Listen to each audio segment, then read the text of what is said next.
ఇప్పుడే జీ5 app download చేయండి. చూడండి మీ ఫేవరెట్ టీవీ షోస్ ఎప్పుడైనా ఎక్కడైనా. అమ్మ పున్నమి, నాకే సమస్య లేదులే.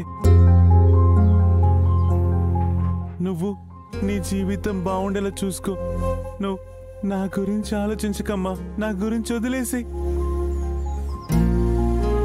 నువ్వు బాగుంటే నాకు అదే చాలమ్మా. అయ్యగారు, మీరు కూడా అలా మాట్లాడకండి. జాబిల్లి వచ్చే వరకు ఈ పెళ్లిని వాయిదా వేయండి. జాబిల్లి వచ్చే వరకు ఈ పెళ్లిని వాయిదా వేయండి అయ్యగారు.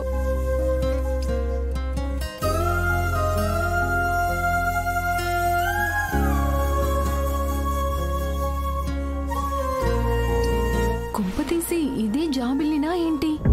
ఇదే కనుక జాబిల్లి అయితే నా పరిస్థితి ఎటూ కాకుండా పోతుంది. ఇదేంటి ఇలా ట్విస్ట్ ఇచ్చింది? ఇప్పుడు నేను ఏదో ఒకటి చెయ్యాలి. అయ్యో, ఏంటో నా పరిస్థితి.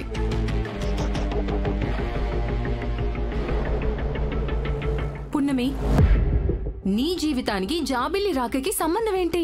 ఇన్నేళ్లుగా చూస్తున్నాం, జాబిల్లి రాలేదు కదా. ఇప్పుడు ఎప్పుడు వస్తుందా అని జరగాల్సిన పెళ్లిని ఎందుకు ఆపాలి? అందరూ నీ లైఫ్ గురించి ఆలోచిస్తుంటే నువ్వేంటి ఫూలిష్ గా మాట్లాడుతున్నావు? హ్యాపీగా పెళ్లి చేసుకో పున్నమి. అవును పున్నమి, మయూక చెప్పింది కూడా నిజమే కదా. జాబిల్ ఎప్పుడు వస్తుందో తెలియనప్పుడు ఏం చెప్పి పెళ్లి ఆపుతాం?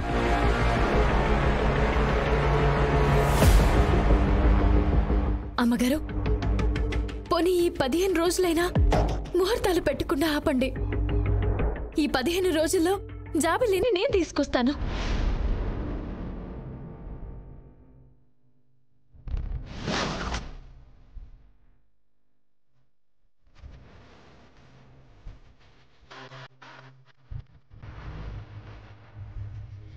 పున్నమి, 15 రోజుల్లో తీసుకొస్తానంటున్నావు. నా జాబిల్ ఎక్కడుందో నీకు తెలుసా? తెలీదయ్య గారు, కానీ అవకాశం ఇస్తే 15 రోజుల్లో తీసుకొస్తాను. ఇంత కాన్ఫిడెంట్గా చెప్తుందంటే ఇది జాబిలియా ఏంటి? ఒకవేళ నిజంగానే అయ్యుంటే ఇప్పుడే చెప్పేది కదా. 15 రోజులు టైం ఎందుకు అడుగుతుంది? ఏదో ఉంది. వకీల్ సాబ్, మీరు నాకు ఒక సాయం చేస్తారా? ఏంటో చెప్పు పున్నమి, నీకోసం ఏమైనా చేస్తాను. అయినా దీనివల్ల ఇంట్లో 2 శుభాలు జరుగుతున్నాయి.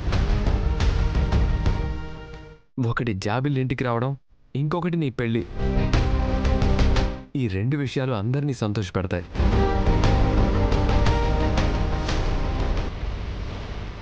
ఒక్కసారికి నన్ను నమ్మండి. ఒప్పుకోండి అమ్మగారు. సరే పున్నమి, 15 రోజుల సమయం తీసుకుందాం. జీ5 యాప్ డౌన్లోడ్ చేసి అన్ని ఎపిసోడ్స్ పూర్తి ఉచితంగా చూడండి.